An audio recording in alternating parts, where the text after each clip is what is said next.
Hello दोस्तों, नमस्कार। मैं अंकित शर्मा स्वागत करता हूं आपके अपने YouTube channel Clara classes one day examination में। तो कैसे हैं आप सब लोग?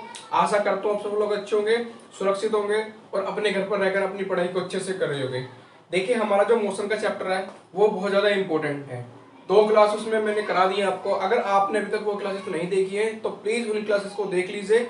उसके बाद आगे चलिए। वहां तक आपको अगर कोई डाउट रह गया है या आपका कोई क्वेश्चन है या न्यूमेरिकल है, कोई भी आ रहा है तो उसको कमेंट बॉक्स में जरूर लिखें ताकि आपके डाउट को हम दूर कर सके। ठीक है, तो आज की क्लास में हम इंपोर्टेंट टर्म पढ़ेंगे। जैसे पढ़ेंगे बल क्या होता है, फोर्स, उसके बाद कार्य, उसके बाद पावर वगैरह हम देखेंगे। तो सारी इतनी टर्मिनोलॉजी है जो जहाँ से क्वेश्चन बनते हैं उन पे कैसे क्वेश्चन बनेंगे, क्या फॉर्मूले होंगे, क्या मात्रक होंगे, ठीक है ना, कन्वर्जन कैसे होंगे, वो सारा आज हम पढ़ने वाले हैं। तो उससे पहले आप क्लास को शेयर कर दीजिए, जितना हो सकता है उतना क्लास को शेयर करिए। टेलीग्राम, व्हाट्सएप, फेसबुक, इंस्टाग्राम, जहाँ पे भी आप करते हैं सोशल मीडिया पे हैं वहाँ पे उसको शेयर करिए और अपने स्टेटस पे लगा दीजिए फटाके। ठीक है, तो चलिए स्टार्ट करते हैं। आज हम पढ़ेंगे अपना बल के बारे में। लास्ट क्लास के मैं थोड़ा सा आपको रिवीजन करा देता हूँ। लास्ट क्लास में हमने पढ़ा था वेग के बारे में, पढ़ा था चाल के बारे में, पढ़ा था चाल और वेग। चाल जैसे हमने पढ़ा था, चाल हमारी कैसी राशि है? अदिश राशि है। वेग हमारी सदिश राशि है।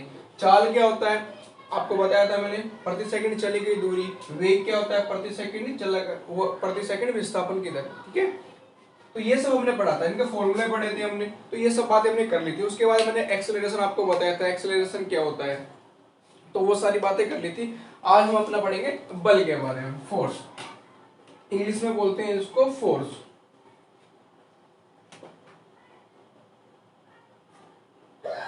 देखिए, फोर्स इसको एफ से डिनोट करते हैं। इसका फॉर्मूला होता है F equal to M into A, जहां पर एम क्या है आपका और ए क्या है? ए है आपका त्वरण और एम है आपका द्रव्यमान। अब आप समझेंगे बल क्या है? द्रव्यमान और त्वरण का गुणनफल है। सिंपली आप अगर एक लाइन में इसकी डेफिनेशन देना चाहें, बल क्या है? बल वह कारक है जिससे किसी वस्तु की स्थिति में परिवर्तन आए, या वह कारक है, बल वह कारक है जो किसी वस्तु की स्थिति में परिवर्तन लाता है, वह क्या कहलाता है? बल कहलाता है। लिख लेंगे, जब आप लिख लेंगे इसमें बल वह कारक है जो किसी वस्तु की स्थिति में परिवर्तन लाता है, क्या कहलाता है? बल कहलाता है। अब बल बराबर क्या होता है? द्रव्यमान गुणा त्वरण, F equal to M into A. अब देखो यहां से इसका मात्रक निकालिए। मात्रक कैसे निकलेगा? मात्रक निकलेगा। एम क्या होता है? द्रव्यमान को किस में नापते हैं? किलोग्राम में। किलोग्राम। त्वरण क्या होता है? Metre per second square. Metre per second square. Simple है, तो क्या निकल जाएगा? Kilogram metre per second square. एक तो ये मात्रक आ गया। दूसरा, अगर आपसे पूछे इसमें एमकेएस पद्धति में बल का मात्रक क्या होगा? न्यूटन होगा। ठीक है भैया, एमकेएस पद्धति में। उसके बाद सीजीएस में पूछ लेगा आपसे, सीजीएस में क्या होगा? तो डाइन। ये तो बल आखिर कर क्या सकता है? ये मात्रक तो लिख लीजिए। उसके बाद अगर आपसे पूछे बल क्या कर सकता है? बल भैया एक तो क्या कर सकता है? त्वरण कर उत्पन्न कर सकता है, और क्या कर सकता है? बल और मंदन उत्पन्न कर सकता है।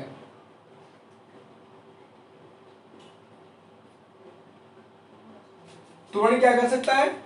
एक त्वरण उत्पन्न कर सकता है और मंदन उत्पन्न कर सकता है, बल कर सकता है। ठीक है, अब आपसे यहां पे पूछेगा वो कैसे होगा। देखिए, कोई वस्तु, ये कार है।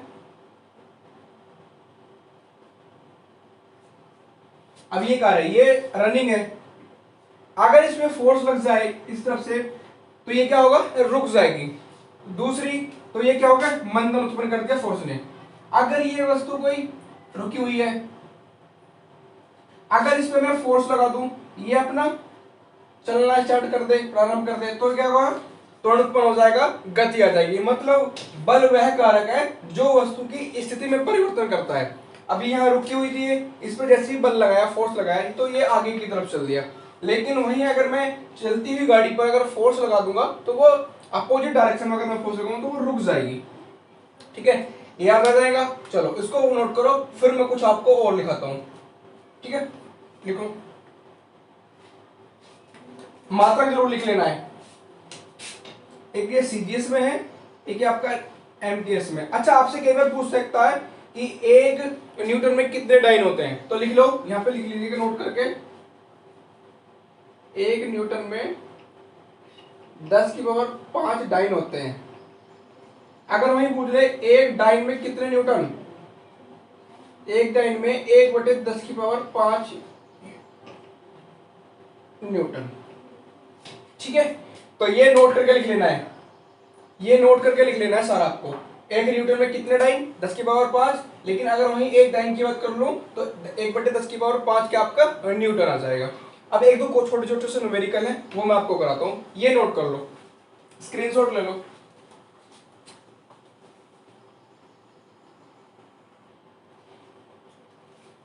चलिए, हो गया। अच्छा, अगर आपसे बल की विमा पूछ ले, बहुत बार आता है एग्जाम में, बल की विमा बताइए, तो देखिए कैसे निकालेंगे। Force is equal to M into A है। एम क्या होता है, द्रव्यमान होता है। एम की विमा क्या आ जाएगी, मास। ये एक्सेलरेशन क्या होता है हमारा, मीटर पर सेकंड स्क्वायर। तो देखो एम की विमा एम, ये इसको मीटर पर सेकंड के स्क्वायर को आप ऐसे लिख लीजिए। ठीक है, तो एम की क्या हो जाएगी, मीटर मतलब लंबाई ना पाए, तो एल आ जाएगी। एच स्क्वायर ऊपर जाके टी माइनस का 2 हो जाएगा, क्योंकि सेकंड है, ऊपर जाके टी हो जाएगा माइनस का 2, स्क्वायर है तो माइनस का 2 इसलिए हो जाएगा, और सेकंड है तो टी आ गया, मतलब सब में आ गया। तो एम एल टी माइनस 2 क्या निकल गया मेरा, बल की विमा। राशि अगर पूछ ले तो कैसी राशि है, सदिश राशि है। बल मेरे कैसी राशि है, सदिश राशि है। अब आपसे पूछे कि प्रकृति में कितने प्रकार के मूलतः बल पाए जाते हैं, तो प्रकृति में 4 प्रकार के बल पाए जाते हैं। गुरुत्वाकर्षण बल, ठीक है, एक आपका अंतराणविक बल हो जाएगा, अब आपका विद्युत चुंबकीय बल हो जाएगा तीसरा, और फोर्थ हो जाएगा आपका नाभिकीय बल। तो 4 प्रकार के मूलतः प्रकृति में बल पाए जाते हैं। चारों को लिख देता हूं। एग्जाम में क्या होता है कि कई बार आपसे पूछ लिया जाता है कि इनमें से कौन सा बल प्रकृति में नहीं पाया जाता, तो चलिए वो भी लिख लीजिए। क्वेश्चन कोई नहीं रहेगा, बस आपको क्या पढ़ना है, नोट्स बनाने और शेयर करनी है क्लास को।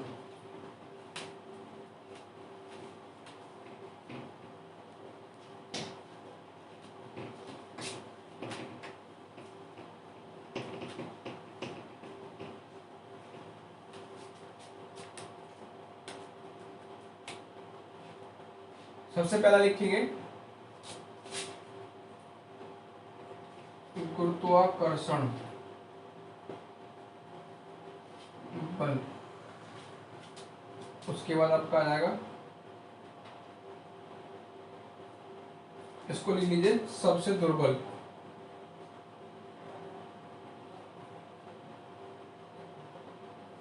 ठीक है, अंतराणविक बल।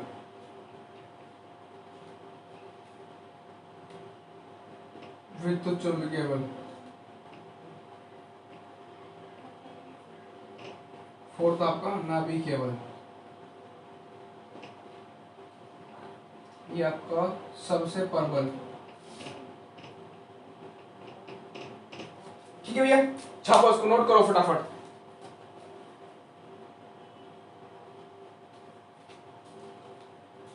ठीक है, देखो पहला आपका गुरुत्वाकर्षण बल होगा, इसको दूसरा आपका होगा अंतराणविक बल, इसको दुर्बल अंतराणविक बल बोलते हैं, दुर्बल।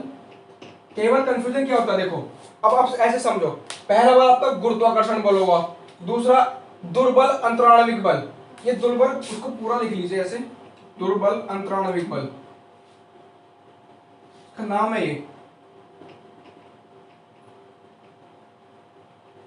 दुर्बल अंतराणविक बल।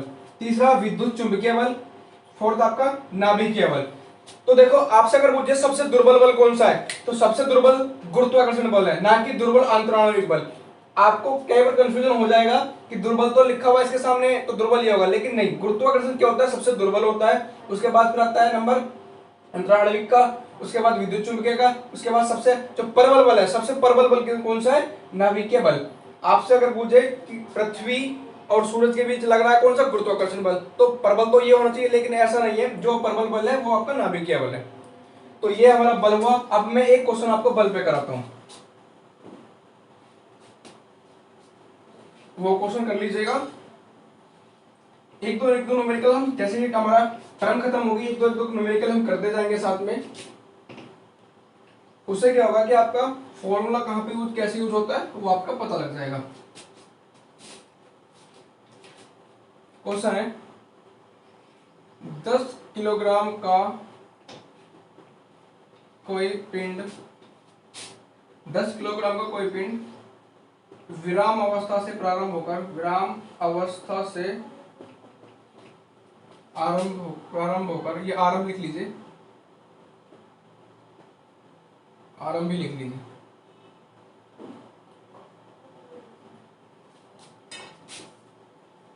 20 सेकंड में 80 मीटर पर सेकंड का वेग प्राप्त कर लेता है, तो बल की गणना करो। ठीक है भैया, ये है 10 किलोग्राम का कोई पिंड विराम अवस्था से आरंभ होकर 20 सेकंड में 80 मीटर पर सेकंड का वेग प्राप्त कर लेता है, तो बल की गणना करो। सिंपल क्वेश्चन है, 2 नंबर में, ये डिस्क्रिप्टिव में आता था पहले, लेकिन जो अब एग्जाम होते हैं उसमें 1 नंबर आपका यहाँ से पक्का है। जो आपका रेलवे का हो गया, एनटीपीसी, यूपीएसआई, जहां पर भी फिजिक्स का पोर्शन आता है और साइंस का पोर्शन आता है, वहां पर ये क्वेश्चन 100% पूछा जाता है। ठीक है, तो इस तरह का जब पहले एग्जाम होते थे ना, कुछ में डिस्क्रिप्टिव आते थे, वहां पे 2 नंबर 5 नंबर, क्योंकि इनको क्या करना होता था, पहले पूरा एक्सप्लेन करके लिखना होता था, पूरी टर्म लिखनी पड़ती थी, माना ये एक्सट्रॉन इतना निकलेगा, फोर्स इतना निकलेगा, तो वहां पे 2 नंबर का भी क्वेश्चन आता था, जैसे पहले होते थे एग्जाम। लेकिन अब तो जैसे ऑब्जेक्टिव होते हैं तो वहां से 1 नंबर आपका पक्का ही पक्का है। ठीक है, तो करो इसको, कैसे होगा देखिए। फोर्स इज इक्वल टू क्या होता है, m इंटू ए, m इंटू ए। m आपको गिवन है, इसमें देखो गिवन क्या क्या है, m गिवन है, टाइम गिवन है, v गिवन है, u गिवन है, तो आपको f ही तो निकालना है, f फाइंड आउट करना है। m कितना है 10 kg, t कितना है 20 सेकंड, v कितना है 80 मीटर पर सेकंड, u कितना है 0, क्योंकि प्रारंभ देखो विराम अवस्था से आरंभ होकर, विराम अवस्था मतलब इनिशियल जो वेलोसिटी है उसकी 0 है, जब इनिशियल वेलोसिटी उसकी 0 है तो वो लिखेंगे हम 0। फाइनल वेलोसिटी कितनी है कि वो अंतिम में कितना वेग मैक्सिमम तक पहुंच रहा है, तो कितना पहुंच रहा है मैक्सिमम 80 मीटर पर सेकंड का, तो v आ गया। तो थोड़ा मेरा निकल जाएगा v minus U upon T से, कैसे देखो m इंटू ए कितना होता है v minus U upon T. आपको मैंने कल बताया था फॉर्मूला, त्वरण का A equal to v minus U upon T, इससे क्या निकलता है मेरा त्वरण निकल जाएगा, यहां से मेरा त्वरण आ जाएगा। m कितना गिवन है आपको, देखो लिखो यहाँ पे 10 kg आपको m गिवन है, v कितना है 80 है, और ये मेरा 0 है, नीचे 20 आ जाएगा। देखो 10 गुना 80 बटे 20, 20 चौक 80, 40 न्यूटन। ठीक है, आ गया 40 न्यूटन, या आप कह सकते हो 40 kilogram metre per second square. देखो सिंपल सा फॉर्मूला है, force equal to m into A. जब आपको इसमें m गिवन है और a आपको पूरा निकल जाएगा, क्यों, v दे रखा है, u दे रखा है, t दे रखा है, सारी वैल्यू पुट करनी है। अब आप सोचोगे कि f इंटू ए तो दे ही नहीं रखा है, इसमें कैसे निकालेंगे, लेकिन a इसमें छिपा हुआ है, वो आपको निकालना है v और u की टर्म में, v और u, v और u और t में रहेगा, निकल जाएगा। चलिए अब और क्वेश्चंस करेंगे हम जब अपना प्रैक्टिस सेशन करेंगे, जब करेंगे। अब हम करेंगे क्या, अगले टर्म पढ़ेंगे कार्य।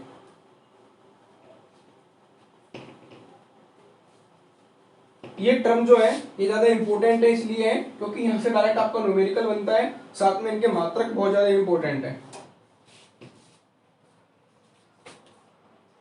अब हम पढ़ेंगे कार्य, वर्क। अगर हम बात करें वर्क की, फिजिक्स में वर्क होता है W equal to F into D, ये होता है। अब इसको समझो, ये क्या है, F क्या है यहाँ पे, फोर्स है, D क्या है यहाँ पे, डिस्प्लेसमेंट, डिस्प्लेसमेंट मतलब विस्थापन, फोर्स मतलब बल। फिजिक्स की भाषा में कार्य क्या होता है, कार्य होता है कि जिधर को फोर्स लग रहा है अदर उधर को विस्थापन हो रहा है, मतलब जिस तरफ को फोर्स लग रहा है उसी तरफ को विस्थापन हो रहा है, तो वह हमारा कार्य कहलाएगा। अब ये नहीं है आप यहां से गए गाजियाबाद या दिल्ली या कहीं तक भी गए, वहां जाके आप कुछ काम करके आ गए तो वो कार्य कहलाएगा। लेकिन अगर आप कह रहे हैं ये मेरा कोई टुकड़ा है, आप इस पे फोर्स लगा रहे हैं, फोर्स लगा रहे हैं और ये अपनी पोजीशन चेंज करके यहाँ पे पहुंच रहा है, तो इसका विस्थापन कितना होगा, इतना इसका विस्थापन हो जाएगा डी। तो वर्क कितना हो जाएगा, फोर्स इंटू डी, कितना आपने जैसे 10 न्यूटन का फोर्स लगाया और 10 इसका मीटर डिस्प्लेसमेंट हुआ, तो कितना आ जाएगा 10 इंटू 10, ये आपका कितना आएगा 100 इसका वर्क आ जाएगा। सिंपल है। तो अगर आपको देखो फॉर्मूला क्या है, W equal to F into D, मतलब किस किस का गुणनफल है, कार्य बल गुणा विस्थापन, कार्य क्या है, बल गुणा विस्थापन। सिंपल, याद रह जाएगा। अब देखो इसको कैसी राशि है, ये कैसी राशि है, कार्य कैसी राशि है, मैंने आपको बताया था अदिश अदिश का गुणनफल, सदिश सदिश का गुणनफल कैसा होता है, आपको मैंने वो बताया था, उसी हिसाब से इसको निकाल लेंगे। देखो कैसी राशि है, बल अभी हमने पढ़ा था, बल हमारी सदिश राशि है, और डिस्प्लेसमेंट भी हमारी कैसी राशि है, सदिश राशि है। मैंने आपको बताया था सदिश को सदिश से गुणा करो, सदिश को सदिश से भाग दो, अदिश को अदिश से गुणा करो, अदिश को अदिश से भाग दो, तो कैसी राशि आती है हमेशा, सदिश राशि आती है। सदिश को सदिश से गुणा, सदिश को सदिश से भाग, कैसी राशि आती है, अदिश राशि आती है।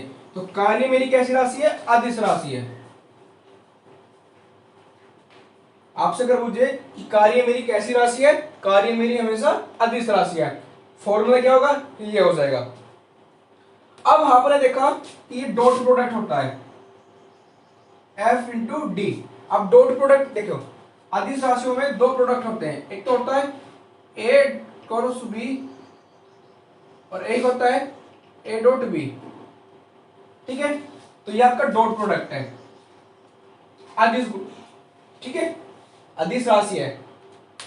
अब इसमें कुछ कंडीशन आती है, 3-4 कंडीशन बनती है वर्क में। कब, जब मेरा वर्क सेम डायरेक्शन में लग रहा हो, जब अपोजिट डायरेक्शन में लग रहा हो, जब आपका क्षैतिज लग रहा हो मतलब 90 डिग्री का कोण बना रहा हो, जब मेरा वृत्तीय पथ पर लग रहा हो। तो कई बार आपको दिखाना है, वो क्वेश्चन में क्या कर देगा, ग्राफ बना के दे देता है ऐसे, या यहाँ से स्टेटमेंट बोल देगा कि ये आदमी कोई, जैसे क्वेश्चन समझिए, एक क्वेश्चन आता है, एक व्यक्ति सिर पर वेट 10 किलो न्यूटन या 10 किलोग्राम का बाहर रखकर क्षैतिज दिशा में चलता जा रहा है, तो उस पर कार्य कितना होगा। तो ये सब क्वेश्चन बनते हैं। तो अब हम क्वेश्चन को देखते हैं, पहले इसकी कंडीशन पढ़ेंगे कि क्या कंडीशन बनती है यहाँ पे, फिर उसके बाद हम क्वेश्चंस करेंगे।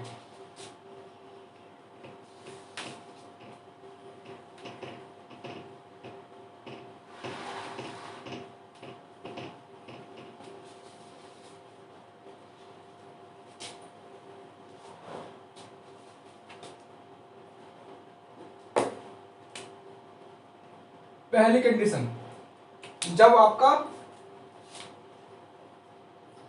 बल विस्थापन के समांतर हो। अब देखो बल भी इधर को लग रहा है और विस्थापन भी इसका हो रहा है, तो दोनों समांतर हो गया। समांतर मतलब ये कोई ऑब्जेक्ट है, इसमें मैंने बल लगाया तो बल और विस्थापन का एक ही डायरेक्शन समांतर है। जब समांतर है तो क्या हो जाएगा, थीटा कितना हो जाएगा मेरे यहाँ पे 0 हो जाएगा। थीटा क्या है, ए और बी के बीच बड़ा कोण, ठीक है। जब थीटा 0 हो जाएगा मेरा, तो force equal to F D cos theta. Cos zero की वैल्यू कितनी होती है? कोस जीरो की वैल्यू होती है ओ 1। तो ये मेरा कोस जीरो, तो फोर्स इक्वल टू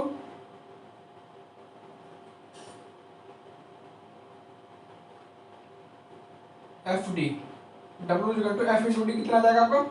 मैक्सिमम। देखो बल विस्थापन के समांतर हो, जब समानांतर मतलब पैरेलल हो, जब W equal to F D cos theta, जब पैरेलल होंगे तो थीटा आपका जीरो हो जाएगा, एंगल तो बनेगा नहीं, जब एंगल नहीं बनेगा तो कोस जीरो हो जाएगा। अब कोस जीरो की वैल्यू क्या होती है? 1 होती है, मतलब कोस जीरो की वैल्यू अगर 1 होगी तो मेरा डब्ल्यू क्या होगा? मैक्सिमम होगा। लेकिन वही अगर कंडीशन में बना दूं कि मेरा क्या है, समानांतर न होकर ये थीटा आपका क्या हो रहा है? 90 डिग्री बन रहा है, ठीक है। अब क्षैतिज देखिए, अब आपका डिस्प्लेसमेंट तो ऐसे हो रहा है, ये वर्क फोर्स ऐसे लग रहा है और डिस्प्लेसमेंट ऐसे हो रहा है, ठीक है। तो आपका क्या आएगा यहाँ पे? थीटा कितना बन जाएगा? 90 डिग्री। अब जब थीटा 90 डिग्री बन जाएगा तो यहाँ पे 90 पुट करेंगे, और 90 पुट करेंगे तो कितना आ जाएगा? cos 90 की वैल्यू 0, तो आपका कितना आ जाएगा? W 0। W 0 मतलब कार्य 0। अगर आप थीटा 90 डिग्री लेके चल रहे हैं, अगर वो फोर्स ऐसे लग रहा है और डिस्प्लेसमेंट ऐसे हो रहा है, तो आपका क्या हो जाएगा? वर्क 0 हो जाएगा। इसी से वो क्वेश्चन है, कोई व्यक्ति 50 किलो का वेट करके सीधी दिशा में चले जा रहा है तो वह कैसा कार्य कर रहा है? शून्य कार्य कर रहा है, ठीक है। तो दूसरा कंडीशन ये होगी। अब तीसरी कंडीशन क्या होगी? ये लिख लीजिए, लंबवत न हो के समांतर न हो के लंबवत हो, कि लंबवत हो। अब तीसरी कंडीशन क्या बनेगी? ये दूसरी होगी। अब तीसरी कंडीशन ये बनती है जब इसके विपरीत डायरेक्शन में हो। विपरीत डायरेक्शन में कैसे होगा? आपसे यहाँ पे पूछ सकता है क्या कार्य शून्य हो सकता है? क्या कार्य शून्य हो सकता है? तो कार्य क्या है? यहाँ पे शून्य आ गया। अब तीसरा पूछता है कि क्या कार्य नेगेटिव हो सकता है? क्या कार्य माइनस में ऋणात्मक हो सकता है? कब हो सकता है? जब अपोजिट डायरेक्शन में हो, आपका फोर्स एक साइड में लग रहा हो, डिस्प्लेसमेंट दूसरी साइड हो, के विपरीत हो, बल विस्थापन के विपरीत हो। देखो कैसे, दोनों की दिशा अलग अलग हो, ठीक है ना। ये आपका क्या होगा? कंडीशन क्या होगी? यहाँ पे जो आपका 180 बनेगा, थीटा इक्वल टू 180 डिग्री, और कोस 180 कितना होता है? माइनस का 1, तो W equal to F D cos 180, और तो आपका आ जाएगा माइनस का F D. W equal to, जब आपके यहाँ पे कितना आ गया? कार्य ऋणात्मक आ गया। तो आपका कार्य ऋणात्मक कब होगा? जब बल और विस्थापन एक दूसरे के विपरीत हो, तो आपका कार्य कैसा होगा? ऋणात्मक होगा। तीसरा कंडीशन ये।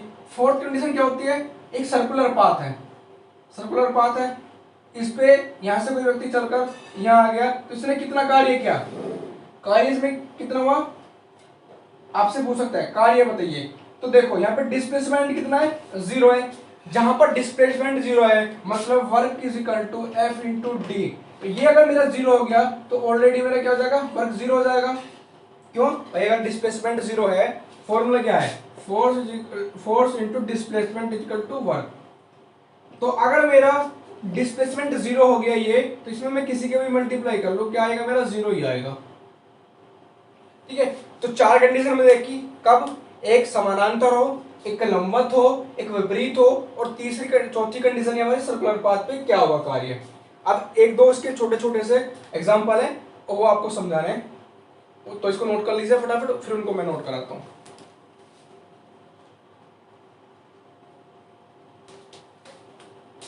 चलिए उस क्वेश्चन को नोट कर लीजिए, वो एग्जाम में रेलवे में 3-4 बार पूछा गया है।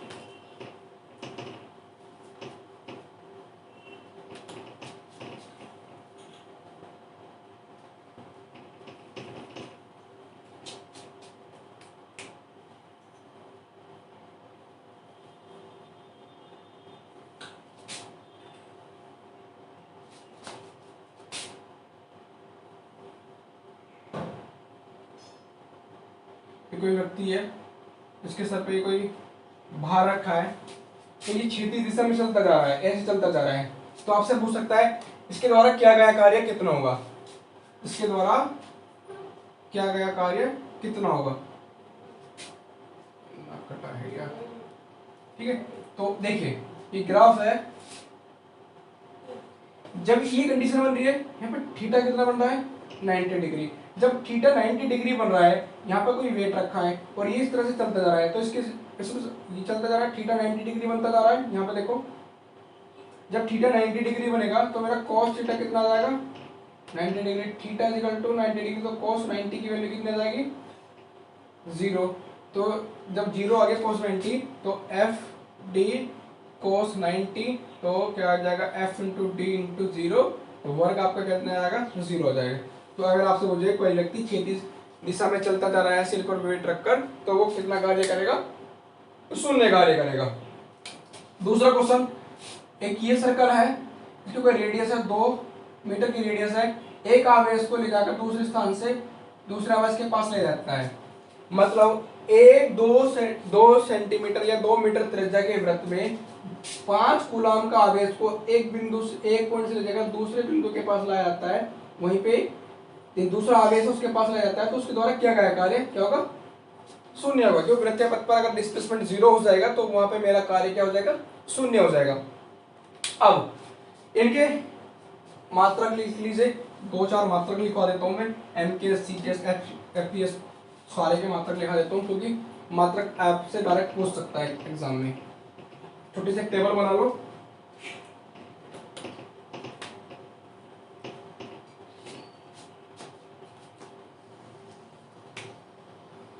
बल विस्थापन कार्य, इधर लिख लीजिए MKS CGS FPS। बल का मात्रक क्या होता है, न्यूटन, और इसका मात्रक आपका मीटर, ठीक है।